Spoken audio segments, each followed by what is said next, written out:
Écoute ta sœur. Nous sommes aux États-Unis, dans une petite ville. Là-bas vivait une famille composée de deux jeunes filles ainsi que de leurs parents. La plus jeune, Luna, était âgée à peine de 8 ans.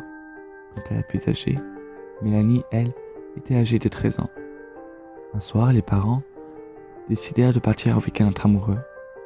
Estimant que Mélanie était suffisamment âgée et mature pour s'occuper de sa petite sœur, décidèrent de les laisser seuls. La veille de leur départ, un flash info les surprit. Il était stipulé que une vieille femme s'était échappée de l'asile psychiatrique.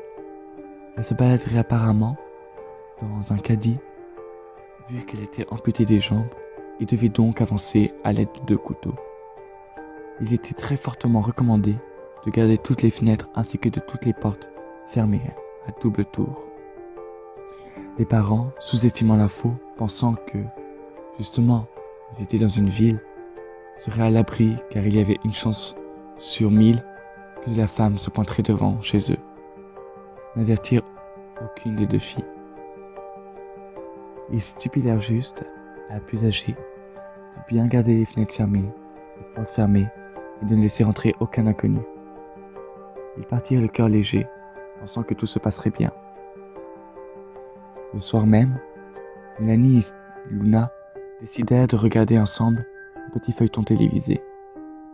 Puis, fatiguées toutes les deux, allèrent se coucher dans les environs de 23 heures. Une fois couchées, les deux profitèrent chacune dans leur chambre de regarder un petit peu leur téléphone, lire un livre, puis d'éteindre la lumière. Mélanie s'endormit délicatement. Au bout d'une heure, Luna vient toquer à sa porte et lui dit: Mélanie, je crois que j'ai entendu du bruit en bas.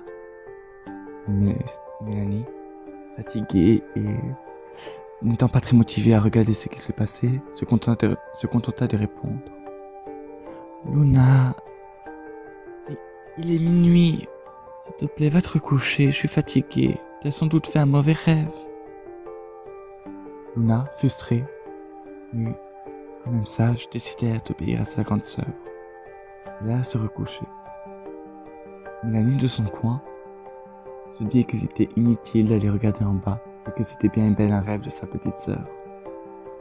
Elle se rendormit. Une demi-heure plus tard, Luna revint. Mais Mélanie, je te jure, j'ai entendu du bruit en bas. Mélanie, trop fatiguée et pas assez motivée pour se battre contre sa sœur, se contenta de répondre: Oh Luna, je te dis qu'il n'y avait personne, j'ai déjà été contrôlée avant. Il n'y a strictement personne, c'est ton imagination. Maintenant, laisse-moi dormir s'il te plaît, et ne reviens plus me déranger, va te coucher, je t'en supplie. Luna, rassurée par les dits de sa sœur, se dit oui, sans doute que c'était son imagination. Surtout que le lendemain ce serait son anniversaire, peut-être que les parents avaient fait semblant de partir et lui préparer justement sa fête. Elle a décidé donc d'aller se recoucher, de bonne humeur, imaginant avec hâte l'arrivée de son anniversaire. Le lendemain, notre très chère Mélanie profita de se lever un petit peu en avance pour justement préparer la fête de sa petite sœur. Elle lui fit la cuisine, prépara son cadeau et regarda l'heure. Eh ben dis donc, il est déjà midi. Qu'est-ce qu'elle fait? C'est pas normal, habituellement elle se lève dans les 11 heures. Anxieuse, Mélanie décida donc de monter le haut des marches et d'aller à la chambre de sa sœur pour la réveiller. Arrivée devant celle-ci, elle ouvrit la porte. C'était le noir complet. Luna n'avait pas ouvert les volets pour allumer la lumière. C'était pas normal. Et peut-être était-elle fatiguée à force de se réveiller pour aller contrôler s'il y avait quelqu'un. Elle a délicatement, sur la pointe des pieds, ouvert les volets. La lumière du jour entrant dans la pièce refléta une lueur rougeâtre. Sa petite sœur était étendue sur le sol, couverte de sang, éventrée, égorgée et mutilée. Sur le mur, Mélanie put distinguer avec effroi ces mots-ci. Tu aurais dû écouter ta sœur.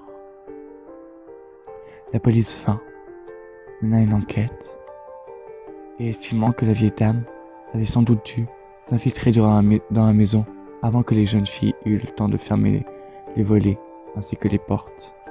Elle aurait attendu le moment propice pour aller assassiner la plus jeune. Ils se demandaient toujours pourquoi ils avaient épargné la plus âgée. Peut-être par folie, par plaisir de la voir souffrir d'avoir perdu sa petite sœur. Quoi qu'il en soit, cette vieille femme se balade toujours, et nul ne sait qui sera sa prochaine victime. Serait-elle vous, ou peut-être un membre de votre entourage?